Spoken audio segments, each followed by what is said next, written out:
السلام علیکم ورحمۃ اللہ وبرکاتہ۔ رفقۂ محترم، میں درس قرآن بھی دیتا ہوں وقتاً فوقتاً، اور کئی کنسیپٹ بھی جو میرے کلیئر ہوتے ہیں لوگوں کے سامنے وہ رجحان بھی رکھتا ہوں۔ جیسا ایک پچھلے وقت میں چند آیتیں پیش کیا میں نے، تو اس میں کسی کا یہ سوال آیا کہ بھئی اللہ کا دین جو ہے تو ہمیشہ ہر نبی کے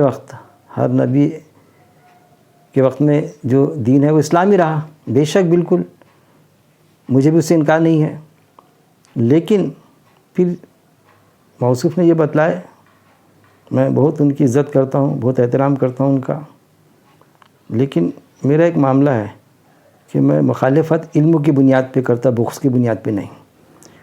تو انہوں نے جو بعد میں جو بتلایا کہ شریعت بدلتے رہتی، جس سے میں متفق نہیں ہوں، جو قرآن سے ثابت نہیں ہے۔ تو دیکھیے، اللہ کا دین اسلامی رہا ہمیشہ، اور شریعت بھی وہی رہی۔ اب دین کے معنی سمجھیے آپ، دین کے معنی ہوتے ہیں وے آف لائف، زندگی گزارنے کا طریقہ۔ اب ہر انسان کا اپنا، پوری انسانیت کا زندگی گزارنے کا طریقہ ہے۔ ایک ہے اللہ کا طریقہ، اللہ کے قانون کے مطابق زندگی گزارنا، اللہ نے جیسا قرآن میں بیان کیا۔ اس کے پہلے جو انبیاء اکرام آئے، ان کو جو کتابیں دی گئی، اصل میں قرآن جو ہے، تورات، انجیل، زبور، قرآن، یہ اللہ کی کتابیں ہیں، جو لوح محفوظ میں اللہ کے پاس ایک ہی کتاب ہے، اور اسی میں سے اللہ تعالیٰ نے ہر نبی کو انسانوں کے لیے اور جناتوں کے لیے ڈائریکشن کہ وہ زندگی کیسی گزارے، دین اسلام پہ کیسا قائم رہے، وہ قاعدے بتلایا۔ تو دراصل اللہ کا قاعدہ شروع سے آدم السلام سے وہی رہا۔ اب سوال پیدا ہوتا کہ اللہ کے قاعدہ یعنی قانون، شریعت ایک ہی رہی، شریعت نہیں بدلی۔ سوال پیدا ہوتا ہے کہ پھر انہوں نے جو سوال رکھے کہ آدم السلام کے وقت میں تو یہ شریعت تھی کہ بہن بھائیوں کی شادی کرنا پڑتا تھا، کیونکہ اگر نہیں کیے نکاح ان سے تو پھر تو نسل ہی نہیں بڑھے گی انسانیت کی۔ نسل کی بقا کے لیے، کہ انسانیت کی نسل باقی رہے، اس کے لیے وہ کرنا پڑتا تھا۔ تو وہ اس میں حرمت نہیں تھی، حرام نہیں تھا، مطلب وہ حلال تھا۔ اب میں آپ کو بتلاتا، یہ قرآن میں بھی درج ہے باقاعدہ اس کا واقعہ، اور تلمود میں بھی اس کی تفصیل ہے۔ تو اصل میں دراصل ہوا تھا کیا کہ حرمت اس وقت میں بھی موجود تھی۔ کیا حرمت تھی؟ کہ دو بھائیوں کا جو قرآن میں واقعہ درج ہے، جھگڑا ہوا کہ وہ اس سے شادی کرنا چاہتا تھا، تو وہ اصل میں اس کی وہ جوڑوا بہن تھی، کہ دونوں بھی ایک ہی وقت میں پیدا ہوئے تھے، جوڑوا تھے بہن بھائی، اور وہ اس سے شادی کرنا چاہتا تھا۔ وہ دوسرا بھائی کہہ رہا تھا کہ تو اس سے مت کر، دوسری سے کر۔ یعنی حرمت اس وقت میں بھی موجود تھی۔ حرمت کا جو قاعدہ ہے نا، ایک ہوتا ہے اللہ کے بیسک نیم، بیسک شریعت۔ بیسک شریعت کیا ہے اللہ کی، بیسک اللہ کا قاعدہ کیا ہے۔ اب پھر یہ بھی چیز ہے کہ وہ بھی ہم خیال رکھیں، غور کیجیے آپ اس پر، کہ اللہ کا جو بیسک قاعدہ ہے اس میں بھی اللہ تعالیٰ مباح دیتا۔ کب دیتا؟ قرآن میں آیتیں موجود ہیں کہ جان بچانے کے لیے حرام بھی حلال ہو جاتا، لیکن اس وقت کے لیے پرٹیکولر، اس وقت کے لیے اس کی تعداد بھی اتنی۔ کھانے کی چیز حرام ہوتی ہے ایسا نہیں، ہر کوئی چیز کہ ہماری جان بچتی ہے۔ کوئی ہم سے کہتا ہے کہ بھائی تو ہے کیا ایمان والا، اب ورنہ ہم کو مار ڈالتا، تو ہم جھوٹ بول دیں وہاں پر، نہیں ہوں ایمان والا، جان بچا لے اپنی۔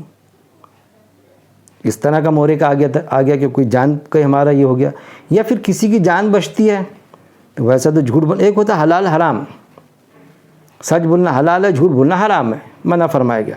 اب ہماری جان کے لیے اب کسی کی جان بچتی ہے اور ہم کو جھوٹ بولنا پڑتا ہے، کہ ہمارے جھوٹ بولنے سے اس کی جان بچ جاتی، اور جان کیسی کہ وہ حق پر تھا، حق پر ہونے کے بعد میں اس کو قتل کر دیا جا رہا ہے۔ صرف ہم اگر جھوٹ بولتے ہیں تو اس کی جان بچ جاتی، تو ہم اجازت ہے اس کی جان بچانے کے لیے ہم بول دیں جھوٹ، یہ چیز ہے نا۔ تو اس وقت میں سوچئے کہ جب وہ ویوستھا نہیں تھی کہ انسانیت کس طرح بڑھے، تو جو اس وقت میں بھی حرمت تھی لیکن وہ حرمت نہیں تھی، لیکن جب دنیا بڑھ گئی تو پھر وہ حرمت باقی نہیں رہی، بہن بھائی کی وہ لحاظ کیا گیا، وہ قرآن میں بتایا گیا، تو کچھ شریعت تھوڑی بدلی، ایک چیز کا رہتا ہے شریعت وہی ہے، ایک چیز ہونا اور ایک چیز کا نہیں ہونا۔ پھر ہم اگر سوچے کوئی کہ ویسی اوستھا اگر آپ آ گئی تو ایسی اوستھا تو ایسی پوزیشن تو آ ہی نہیں سکتی اب، کیوں کہ قرآن میں موجود ہے، قیامت تک کی نہیں آ سکتی، کہ قیامت کے وقت میں کوئی بہن بھائی موجود رہیں گے جب قیامت آئیں گی، ایسا ہے کہ صرف اور وہ اوستھا آ جائیں گی؟ ارے جب پوری دنیا ضائع ہوں گے تو کئی لوگ ہوں گے، صرف بہن بھائی حقیقی بہن بھائی وہ ہوں گے ایسا نہیں ہے۔ ارے وہ تو قیامت کا جو منظر ہے اس وقت میں ایمان، کچھ لوگوں کی یہ غلط فہمی کہ بس ایمان والے ہی ہوں گے، ایمان والے بھی ہوں گے، بغیر ایمان والے بھی ہوں گے، اس وقت میں بھی ہوں گے۔ وہ جو نظارے کو جو کہیں گے یہ تو آنکھوں کا دھوکہ ہے، جادو ہو گیا ہم پر، اس طرح سے کہیں گے نا، باقاعدہ قرآن میں درج ہے، میرے کئی درس اس پر ملیں گے۔ تو ان چیزوں کو ہم سمجھے کہ ایکچول شریعت کیا ہے۔ شریعت یعنی قانون اللہ کا، دین یعنی زندگی گزارنے کا طریقہ۔ ایک ہے رب چاہی زندگی اور ایک چاہے من چاہی زندگی۔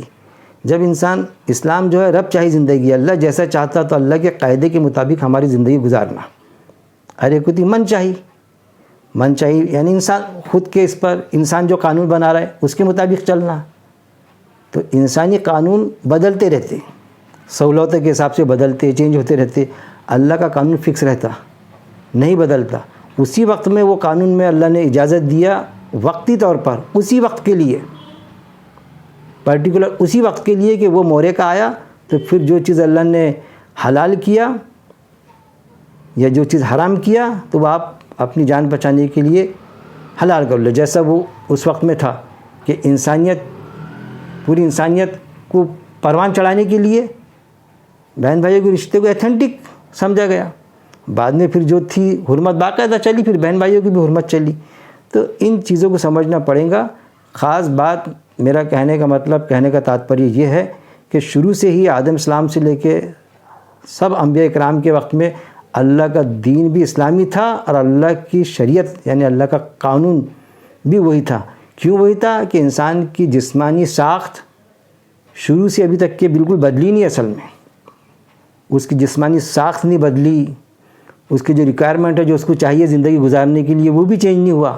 ہاں اس میں ہماری جبلی کو ٹیسٹ آئے کھانے میں، یہ ہمارے مکان جھوپڑیوں کے تھے تو پھر بلڈنگیں بننے لگی، لیکن چینج تھوڑی ہوا اللہ قانون۔ جیسا پہلے جو تھا معاملہ کہ ہم دیکھیں کہ کہاں چینج ہوا، پہلے میتھمیٹکس تھا، بعد میں نیو میتھمیٹکس نکلا۔ میرے وقت میں ہمارے پہلے جو تھا پہلا بیچ ہمارا 2-3 بیچ کے پہلے تو وہ اولڈ میتھمیٹکس تھا ان کا، تو اس وقت میں کیلکولیشن ایکس وائی کر کے تھوڑی ہوتا تھا، ایکس وائی زیڈ اس حساب سے فرض کیا کہ ایکس کی قیمت 1 ہے، اس وقت میں بھی 2-2 4 ہی ہوا کرتے تھے۔ لیکن بعد میں جب نیو میتھمیٹکس آیا تو اس میں بھی 2-2 4 ہی ہوئے، لیکن کیلکولیشن فاسٹ ہونے لگا۔ وہ جو نیا نیو میتھمیٹکس میں کوئی ایسا تھوڑی ہے کہ نیو میتھمیٹکس آیا تو 2 اور 2 4 ہوتے تھے تو پھر 2 کروڑ 2 کروڑ 5 کروڑ ہو گئے، 2 اور 2 5 ہو گئے، ایسا کچھ نہیں ہوا۔ وہی کیلکولیشن رہا۔ پہلے لوگ ہاتھ سے لکھتے تھے، توحید کے لیے بھی لکھتے تھے، لیٹر ڈرافٹنگ بھی ہوتی تھی کوئی بھی، کہ قرآن میں ہے نا کہ جب تم کسی سے ویوہار کرو تو لکھ لیا کرو، لکھ لو۔ تو پین اور کاغذ سے لکھے جاتا تھا، قلم کا بھی تصور تھا، کاغذ کا بھی تصور تھا۔ تو پھر قرآن آیا تو کیا قرآن کیوں پتیوں پہ لکھیں گے؟ پھر وہ بھی کاغذ پہ لکھے جاتا تھا۔ وہ ہو سکتا پتیوں کے ذریعے سے کاغذ بنائے جاتے ہوں گے، لیکن بتایا جاتا ہم کو پہلے پتیوں پہ لکھے گیا، پتھروں پہ لکھے گیا۔ تو لکھنے کا تصور پہلے بھی تھا قلم اور پین کا، اسی لیے تو آتا قرآن میں وہ آیت بھی کہ ساری اگر سمندر سیاہی بن جائے اور سارے درخت قلم بن جائے اور اللہ کی تعریف بیان کرے، یہ بھی آیت موجود ہے نا، تو بھی اللہ کی تعریف جو ہے وہ صحیح معنوں میں یعنی اس کی پوری تعریف، کیونکہ اللہ تو لامحدود صفت کا مالک ہے نا، بیان نہیں کر سکتے۔ اسی لیے اللہ نے قرآن میں کہا کہ انسان دراصل کمزور ہے، اس کی ساری صفات محدود ہے، اور اللہ کی صفت لامحدود، ایسی لامحدود کہ انسان کے دل و دماغ سے باہر اندازہ نہیں لگا سکتا، ایسی لامحدود، اور سوچنا بھی نہیں چاہیے اس پر۔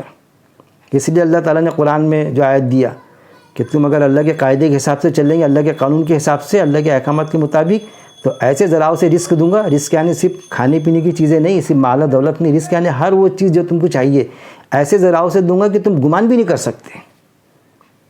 اب ایک انسان سوچتا گمان میں کہ بھئی یہ کیا ہوں گا، میرے کو فلانا بزنس مل جائے، فلانا پروجیکٹ مل جائے، نوکری مل جائے، یہ سب اس کے گمان میں رہتا۔ اللہ نے تو یہ اور وہ نیکی کا کام کرتا صرف اللہ کے لیے، تو اللہ یہ بتاتا ہے کہ تو صرف میری راہ پر چل، میرے قاعدے کے مطابق زندگی بسر کر، جو گمان کے باہر ہے تو نے جو سوچا بھی نہیں ہوگا، گمان کے باہر ہے تیرے، اس لیے گمان ہی نہیں کرنا کہ اللہ یہاں سے دے دے، وہاں کوشش چاروں طرف سے کرنا، لیکن اللہ ایسی جگہ سے دے گا کہ جہاں ہمارے دل میں گمان نہیں تھا کہ یہاں سے مل جائیں گا۔ اور میں تو سوچ رہا تھا 2 لاکھ مل جائے، 2 لاکھ کی جگہ کیا ہے 200 لاکھ دے دیا۔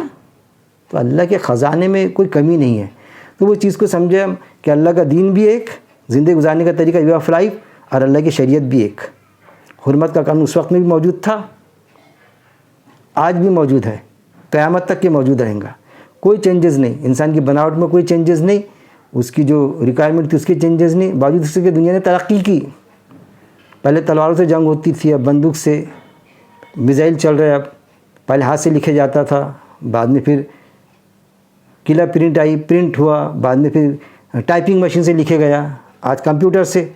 کہ میرے کو خود میں سروس کرتا تھا تو وہ لگانا پڑتا تھا کاربن اس میں، کہ بھئی اس کی 5 آفیسر کو کاپی بھیجنے کی تو 5 کاربن لگا، پتلے کاغذ اسپیشل آتے تھے اس کے لیے 5-7 کاپی نکل جاتی تھی اس میں، اور کسی 12 آفیسر کو بھیجنے کا پڑا تو 2 بار ٹائپ کرنا پڑتا تھا اس کو، زیروکس مشین بھی نہیں تھی، زیادہ کو بھیجنے کا آفیسر کو وہ کاپی تو 3 بار ٹائپ کرو، اتنی انرجی آتی تھی۔ لیکن اس کے پہلے تو ٹائپنگ مشین بھی نہیں تھی نا، ہاتھ سے کاربن کاپی کرتے تھے، مشکل سے ایک کاپی دبا دبا کے لکھے تو نکلتی تھی، لیکن بعد میں ٹائپنگ مشین آئی، اس کے بعد میں اب تو کمپیوٹر آ گئے، اب تو ایک بار لکھو بس اور کئی ہزار کروڑوں سے کاپی نکال دو، کوئی فرق نہیں پڑے گا، ایز اٹ از ویسی کاپی نکلتی۔ تو یہ چیزیں کہ دنیا نے ترقی کی تو اس سے کوئی تمہاری مانگنی، تمہاری جو ریکوائرمنٹ ہے وہ نہیں بدلی، ترقی کی، گاڑیوں سے جاتے تھے اب پلین سے جاتے، وقت بچا، یہ ساری چیزیں، ان چیزوں کو ہم کو سمجھنا ہے۔ اللہ سے دعا ہے کہ اللہ رب العزت قرآن کی ایک ایک آیتوں کو سمجھنے، اس پر غور و تدبر کرنے، اور اللہ کے بنیادی قاعدے کو سمجھنے اور اس کے مطابق آیتوں پر غور و تدبر کرنے، اس کی میرے مالک توفیق دے۔ آخر الدعوانا ان الحمد للہ رب العالمین۔